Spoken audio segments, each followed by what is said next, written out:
to the Kennedy Dynasty podcast. I'm your host, Alyson, and I am today joined by a fan favorite of the podcast, someone who has been on, and everyone is crazy about her episode. I get comments about it all the time, how it is one of their favorites, and she's also one of my favorites, Dr. Natalia Molina.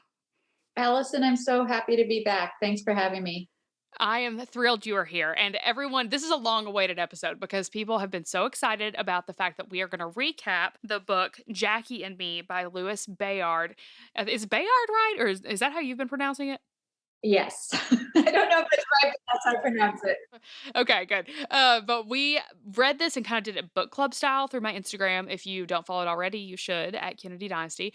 But we did like a book club, and I've announced it multiple times on the podcast, and so many people joined in to read this along with us. So I am so excited to chat about this. I just finished it last night, and I have so many thoughts. What about you? I loved it. And I have so many questions for you. I think a lot of people want to know, is this true? Is this not true? And even more than that, I just want to know, could it be true? So I've been dying to ask you questions about this book. Exact same with you, actually. But I love historical fiction, but I struggle with it a little bit because there are so many things that obviously are not true in them. I really loved this book. I thought it was a really fun read and kind of an escape from like the constant Kennedy history book type books that I read, So it's fun to imagine a different kind of world. And for anybody that doesn't know, this book is about basically Lynn Billings, who is Jack Kennedy's best friend and was in real life, developing a really, really, really close friendship with Jackie Kennedy in the early years, even before when she was still a Bouvier, into becoming a Kennedy, and him kind of trying to balance the relationship with Jack and what he knows about him, along with trying to keep Jackie within the Kennedy fold, but then appreciates her and wants to protect her. And it's kind of a cluster in that way. So this is one of my favorite historical fictions I've read about the Kennedys by far. And I feel like there are a lot of accuracies to it, especially historically, like the Bobby and Ethel dinner, how they met there and went, and the way that Jackie's treated by certain people, but I do think there's a lot of liberties on the personalities as well, and that was a little interesting for me to have to understand, okay, this is not real. This is not real. For me, one of mine, I don't feel like Jack was as hateful as he came across in the book. I felt like he just had a terrible attitude towards Lem in the book. What did you think about that? What I liked about your summary, Alyson, is that it really showed the tightrope that his best friend Lem is trying to walk. Because he's not just Jack's best friend, but it's like Jack's a window into a different world, right? Right. And one might think, well, of course, the Kennedys, who has a friend like the Kennedys and a family like the Kennedys. So that's the different world. That's the different world. But the other part is that Lem is a closeted gay man, and Jack knows, but it's not something that they discuss. The Kennedys seem to know, but it's not something they discuss. And yet they bring him into the fold. So he feels really accepted by them. And yet they're not really his family. And he performs duties for them, right? He's the one that helps Jack out of binds. He's the one that is the person who goes out and handles Jack's women for him, and all those kinds of things. So it's that kind of insider outsider status, and it's a really nice parallel to Jackie, who's also both, we only think of her as an insider, as stylish and first lady, but we get to see her before she's that, and we also see that outsider. So I guess I'm saying all that also because I'm curious, when you say that Jack comes off, that you didn't think Jack was as hateful. Can you give me some examples? Because that's actually not the word that I have an idea of what you're talking about, like the way he kind of disregards Jackie and certain things, or even towards Lem when their relationship changes. But I want to make sure I know what you're thinking of, because that's not what I had in mind. Sure. Okay. Hateful and also that's a very normal Southern term. It doesn't, hateful to the rest of the world, I feel like is like a really deep word. To us, it's like, quit being so hateful. So it's like a different, I guess hateful was the wrong word to use. I think he was just kind of dismissive or picked on him a little extra than I would expect that they really did in real life. Just like it seemed like every single time Jack was speaking to him, like he was endearing to him, like when talks about how he took care of him when he was sick and he like held the rag on his head, all those kinds of things. But a lot of the communication between them in the book, I don't know, it just seemed like every single time Jack spoke with him, there was something kind of borderline rude that he said that was picking on him. I don't know. Am I wrong in that way? Yeah, no. Well, one, I love already that we've gotten into Southern culture as well. So, little bonus. I would literally say to my husband who says like, "Go over there and get that." I'll be like, "Well, quit being hateful." Like it's not, but hateful technically is a much harsher word than I intend it to be. I understand. I think what comes across for me in the book is that Jack Kennedy, not just for his best friend Lem, but even within his family, is kind of the chosen one.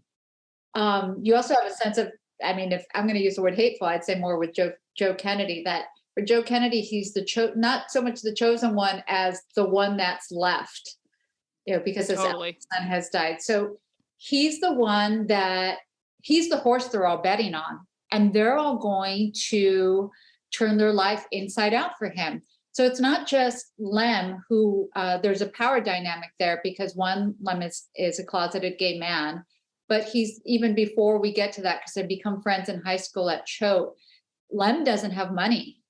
And Lem says at the beginning, it's not even so much that Jack didn't take into account that I didn't have money. It's like he didn't even realize it.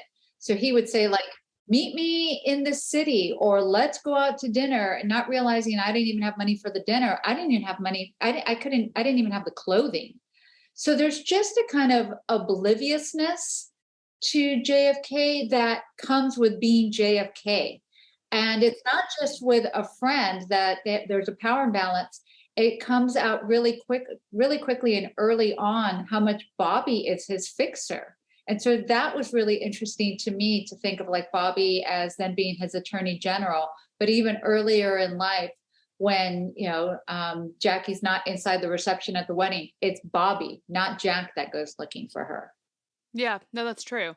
And I do think instances like that are pretty spot on, probably between the reality versus this book. We know that, as you just said, how Bobby was the one that kind of chased after her, took care of her after um her first, I believe it was her miscarriage or maybe the stillbirth, one or the other. Bobby was the one that was there, and in the book it's actually Lem, but I think in real life it was actually Bobby. So there are definitely instances where that is a true Jack in every way. And I totally agree with what you said about Joe Sr. in this book. He came across as just a tyrant, like really brutal in my opinion. I think that in real life, it seems like Jackie actually really loved Joe Sr. and like really had a soft spot for him. And it seems that in real life, although he was a really tough parent, I think that the entire family really did have a deep love, respect, and caring side for their father, more than him just being, you know, a dictator over them. I'm not a Kennedy file the way that you are, but I'm a historian. And so I know the period really well. I've read a fair amount about the Kennedys. And a long time ago, even before we started talking, I read the Joe Kennedy biography. And even with all that, this book, with its limited scenes of the Kennedy family as a clan, really gets across what the author calls the tribal culture of the Kennedys. And so you can also see that it's less of a question about whether the parents are good or bad. It's more of a question of the kind of culture that they create. Because as kids, you don't know whether your family's normal or not normal. You just know that it's your family. And there is definitely a culture to that family, from the expectations they set, from the kinds of conversations that they were expected to have around the dinner table. And in this book, and I don't know if this is quote unquote true, but it seems in keeping with the family that even their like vacation home, right? It was whoever got there got whatever room was set up. So it's like you didn't even have your room. You were kind of Mhm. interchangeable as kids.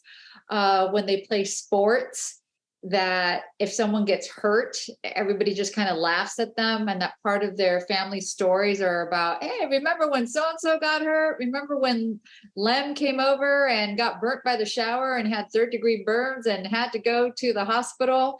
And it's just this kind of it's a very difficult culture to break into. And that's the other role that Lem plays, which is also why it couldn't have been a family member that was the one that was the bridge for Jackie, right? It couldn't have been Bobby that was Mhm. Jackie, because you needed someone who was also an outsider to be able to see the family as Jackie did and be able to kind of translate them for her.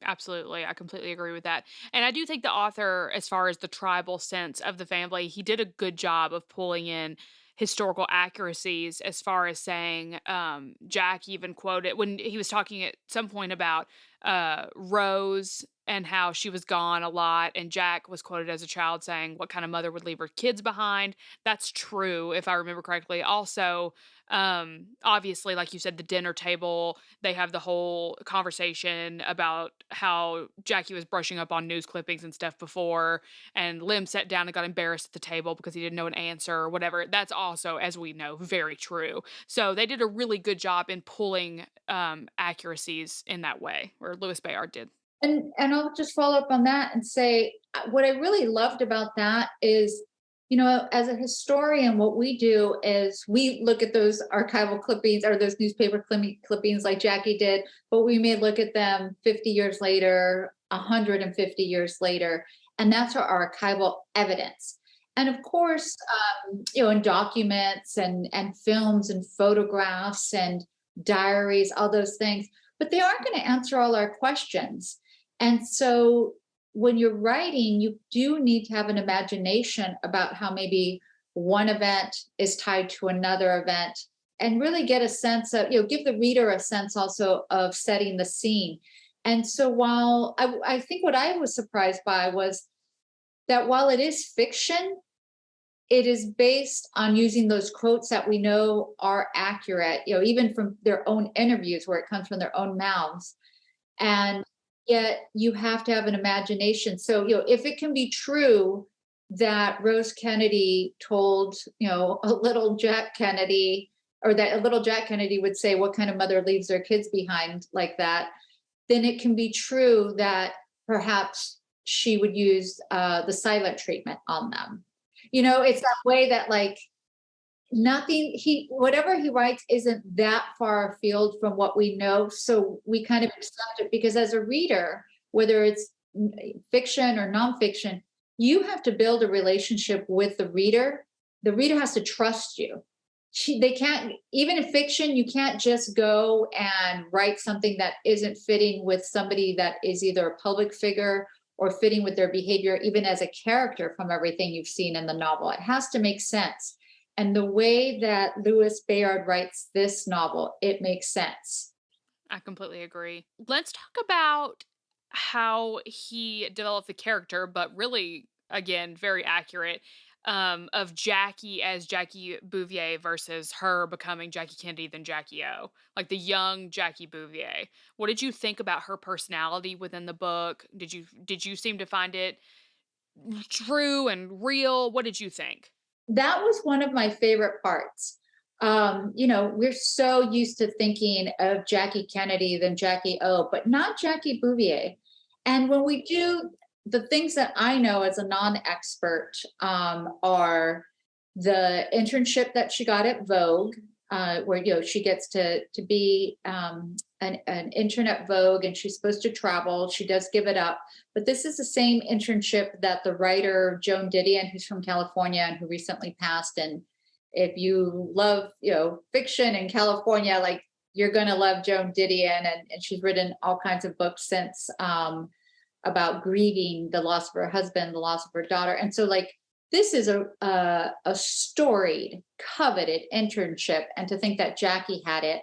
We knew that she was a working woman, but it's very different to have Lem talk about what that meant. Like went up and down the city streets in her heels, lugging her camera, having to talk to people when, she was a little bit shy, all these kinds of things. I really appreciated it. And that we don't think of Jackie as a as a rebel in any way, and yet he wants to paint her that way with little things like maybe she was smoking, the that she resented her mother for her mother trying to marry her off, and so that you actually then see her marriage to Jack Kennedy as a choice.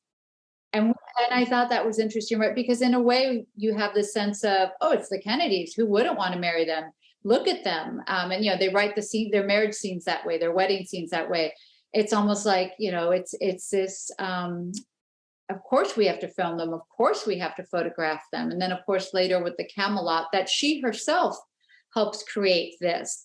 And yet, you see that, at a different time, she may have chosen something differently. And we see that she does years later when she becomes an editor and the jobs that she gets. So I really enjoyed that.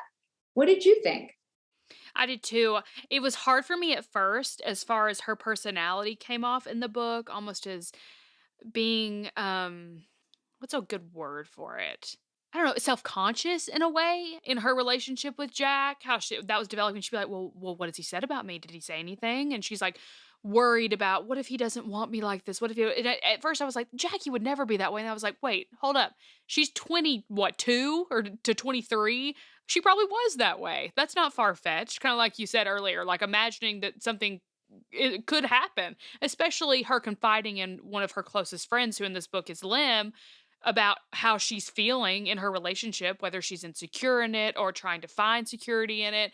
And I loved also how over time her inquiring camera girl questions kind of changed. How at first it was like a random whatever, and then suddenly they would frame to her life like revolving around relationships or almost seeking answers in some way. And so I over time I really had to really remember, okay, this is historical fiction. This is really not far fetched for her age, for that a person of that age in this position. And I just really, really loved seeing this side of her and kind of more of a young woman versus the first lady we know and love. Yeah, absolutely. That part didn't bother me because that was when I put my historian's hat on. And so, one, like you said, she's young. Two, Jack is 16 years older than her. So, right. So it is kind of like she's not operating with all the other, like the way that she's going to operate with the boys that she's dating. Like, and we see one of those guys at the beginning where she's like, you meet me here. And she's clearly the one in charge. She's not going to be nervous, Yeah. another 22-year-old. But here comes this, and he's not just 16 years older, he's this self-centered 16 years older guy. Um, the historian's hat that I put on was, this was what women were taught at this time, was their value was in being desired. And so she really was like, is he desiring me? So she's not even asking herself, am I desiring him? To which the author's kind of argument is, no, she's not always desiring him. Sometimes, yes, but she also has options. There's this guy that she met while she was in Paris. And so, it's the way that women are taught to be the object of desire, not the ones who get to be desire.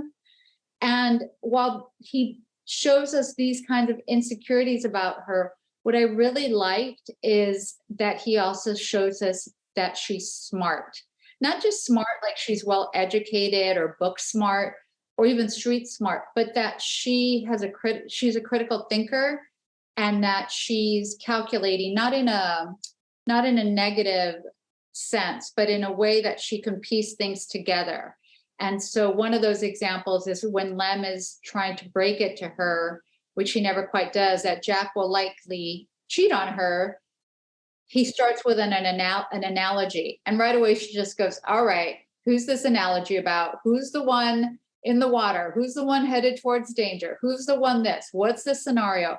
And so there's a lot of things that while she may be insecure, which is fitting for a woman of her age in that kind of relationship during this time period, she's still someone that we can see growing into a first lady who is very calculating and intentional, is probably the better word, intentional about how she wants to portray the first family.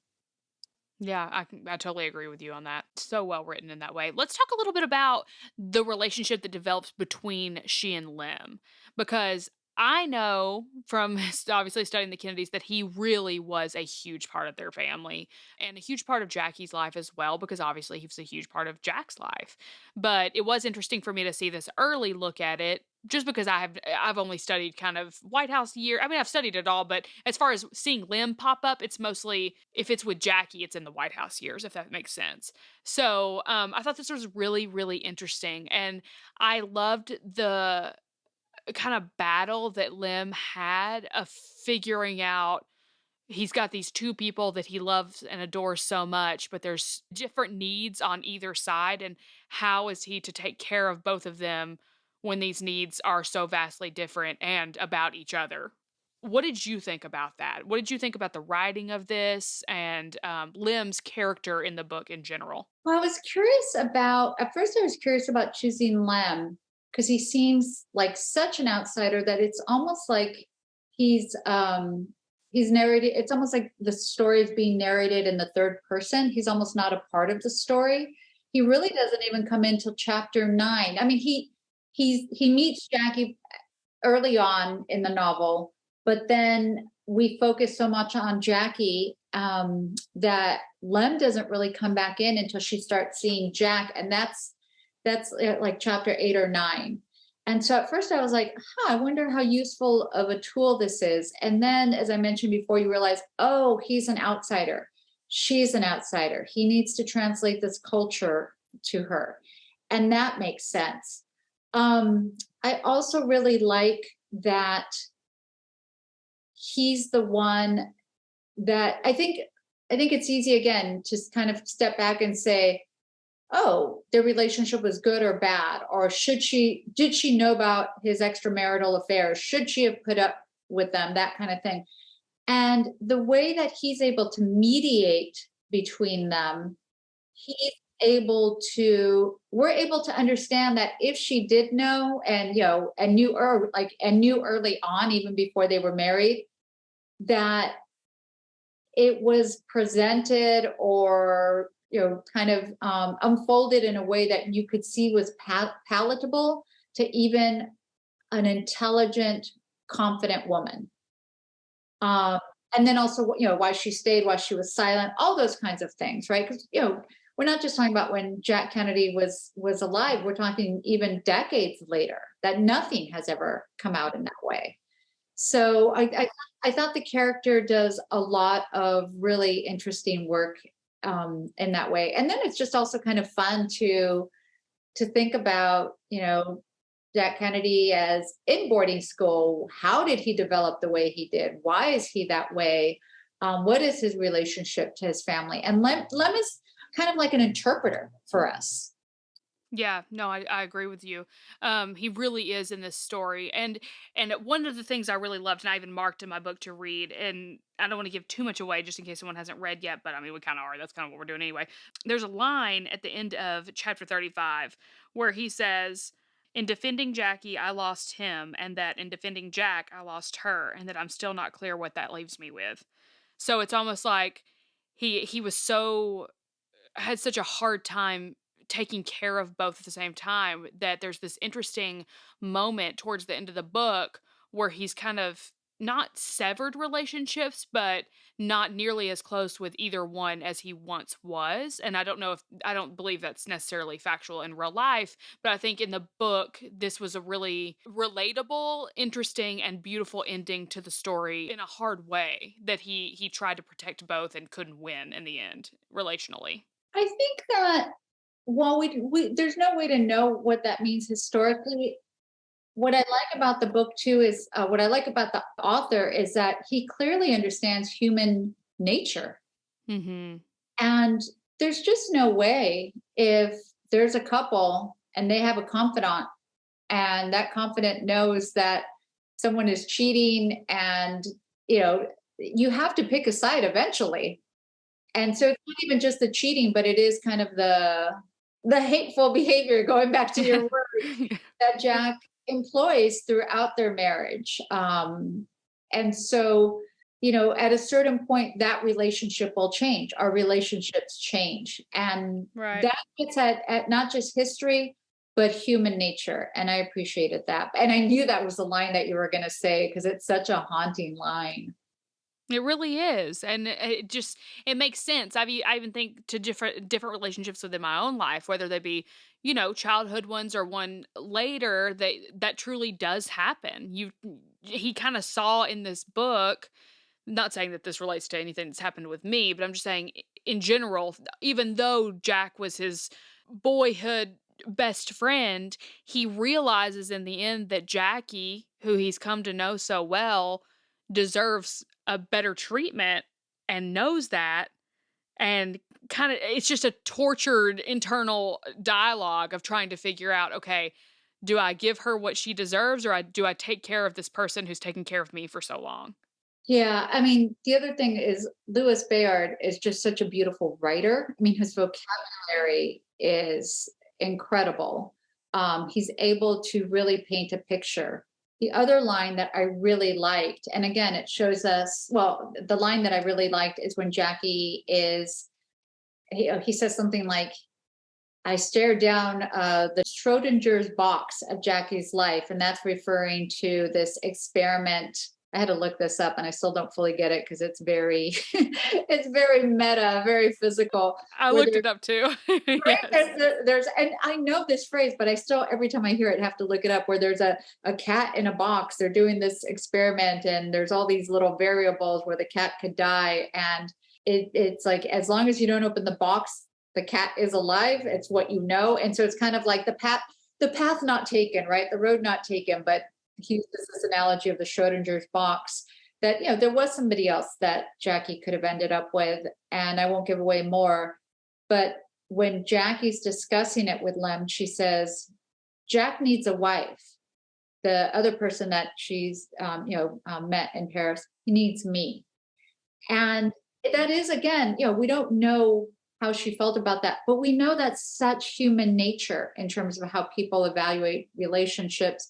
And in terms of, I would say almost how women do, right? Because, this, at least women in this period of, once again, we see Jackie's not thinking, what do I need? I need this. I want this. Instead, she's like, who will desire me? Who will make me feel loved because they love me?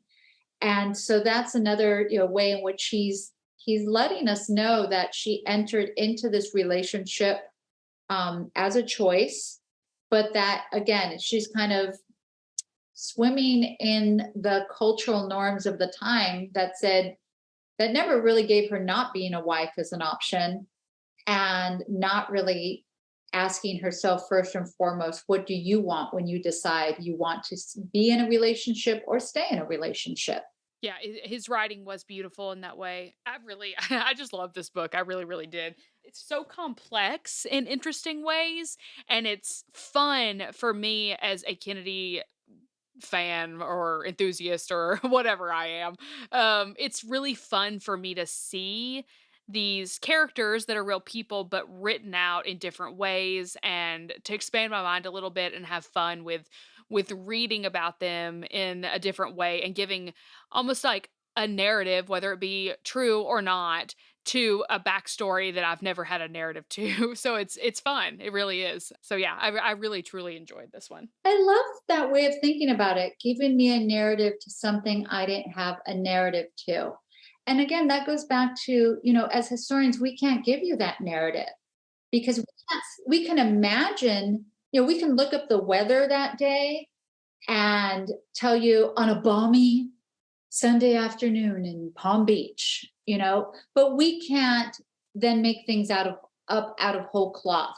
Even if we know these are the personality traits of people, even if we know a certain outcome, we can't make it up out of whole cloth because, we'd be run out of the business. But here they can string things together. And it is different than, I would say that he uses enough historical facts that it's not made out of whole cloth. And here I would compare it to one of my favorite authors, Curtis Sittenfeld. She wrote a book called Rodham, and this is based on Hillary Rodham Clinton's life. This is not a novel like Jackie and Me, where you're kind of doing this history based on facts, and parts could be true, not true, This is one that's really an alternative history, one in which Hillary Rodham never marries Bill Clinton. And this was published a couple years ago. And so in it, she gets to be the one that pursues her own political career. And early on in the novel, because I don't think I've read her autobiography, but I've read his, and I've read the book Big Girls Don't Cry, which was on the 2012 election. That one we get, so I have a good sense of her and her political life and kind of the political terrain and of Bill Clinton. And so early on in their relationship, you could see kind of what we see in Jackie and me, like, oh, I could see this happening. But then it veers into this whole thing, different thing, where she, doesn't get married. It's really interesting. They're both great ways to tell the story, but an alternative history is you really have to kind of let go, even more so than in this book. Yeah, that would be like a completely just different reality. Which that's a really neat exploration too, and it just in a person and a character in general as well. Because the thing is, at the end of the day, Maybe it's something you'll explore one day, Allison. I know now I'm sitting here thinking because it's really interesting because each of us really does have a different path. Like just like you said, two roads diverge. You choose one, whether it be in your relationships, whether it be in careers, whether it be in anything, where you live, anything that could completely change the trajectory of a person's entire life and their own legacy and history and everything. So it is an interesting exploration to see someone who exists but in a completely different way. And I think that's what makes it so fun when you really, especially when you're like you, a historian, or me who studies so deeply in this subject. It's fun to imagine a different realm and to get out of the history books for 5 minutes and read something that's a little more like a fantasy, you know? Oh, absolutely. And I have to, of course, now that we've talked about it a little bit, I have to put in a plug for the 1998 movie. Many of your listeners probably don't even know it, the Sliding Doors one, which is very much about that kind of alternative reality that hinges whether or not, a woman catches a train. It stars like Gwyneth Paltrow and stuff. It's a fun one. I haven't seen that, so now I have to watch it for sure. That's tonight's watch. There's no Plus, doubt. it's easier to say than Schrodinger's cat. Yeah, true. When I looked it up, I literally had to like read 5 different things to try to understand. And finally, I was like, "Oh, okay." It clicked after a while, but I was like, "This cat, and how is it alive and how is it dead all at once?" everyone that doesn't know what we're talking about, go look it up, and that will make sense a little bit if you can understand it. But anyway, this has been so much fun, and we're also going to do a Instagram live in a few weeks. We'll have to get it on the calendar. For anybody that hasn't received their book yet, I've gotten a few messages like that, or people that haven't finished it at the time of this episode. Go ahead and finish it, and within the next few weeks, we'll get on live and take everyone's questions live and chat about just different topics that are given within the chat there. So make sure that you stay tuned and follow me on Instagram for that so that you'll get updates of when we go live. Natalia, do you want to talk about your book real quick? And I'll put a link to order it as well. Because last time you were on, it wasn't out yet. So now it's out. So Oh, thanks. Yeah, just I'm sure people are like, why is Natalia talking to Alyson on this podcast? So Alyson and I got to know each other because I wrote a book called A Place at the Nayarit, How a Mexican Restaurant Nourished a Community. And I was listening to Alyson's podcast, and there were so many times where I think, oh, the Latino community had a connection with that. Oh, actually, many Mexicans at this time had a picture of JFK in their kitchen, in their living room. And so our first podcast that we did together was really making those connections. And even in the book that I wrote, there are Kennedy connections with my own family of when they came to California. And it just got me on my own little Kennedy path, but almost kind of a Schrodinger's cat path, a sliding doors path. So I look at the Kennedys in Mexico. It was his first trip abroad. I look at Jackie speaking Spanish, trying to court the Hispanic vote. So those kinds of things. So it's been really fun to kind of bring our sliding doors worlds together, Alyson. And I appreciate being in conversation with you. absolutely. I love it so much. And I want you to come back again to talk about more topics that align with the Kennedys and your line of study so that it's going to be so much fun. We will definitely be hearing from you again if you are up for coming back. Oh, as you know, when we posted that episode, tons of people posted on my Twitter. You can find me at Croft_Natalia M on Twitter and Instagram. Tons of people posted, "Oh, did you know this connection? Or have you seen this artwork?" Or, just stories about, Bobby Kennedy when being assassinated in California, and then the mourners who's lined up along the roads to respect his body, his casket as it came by, including in East Los Angeles with the majority Latino community. So many connections that once you start talking, they just keep bubbling up. Absolutely. We always will have things to cover, which I just love so much. There's always more, and there I'm telling you, that's something I always say. People ask me, "Are you about to run out of topics?" I'm like, "I will never run out of topics. There is so much to explore and little side doors even off of the Kennedys' history that there's just infinite amounts of that." So, I will put a direct link to your book and Instagram and Twitter for people to follow you as well, and we will give you guys an update on when we're going to go live. Thank you so much for joining me today. So much fun, and I can't wait for the spoiler alert version on Instagram Live. Absolutely. It'll be so much fun. All right, guys. Thanks for tuning in, and I will talk to you next week. Come on and vote for Kennedy. Vote for Kennedy. Keep America strong. Kennedy, he just keeps rolling up. Kennedy, he just keeps rolling up. Kennedy, he just keeps rolling along. Vote for Kennedy.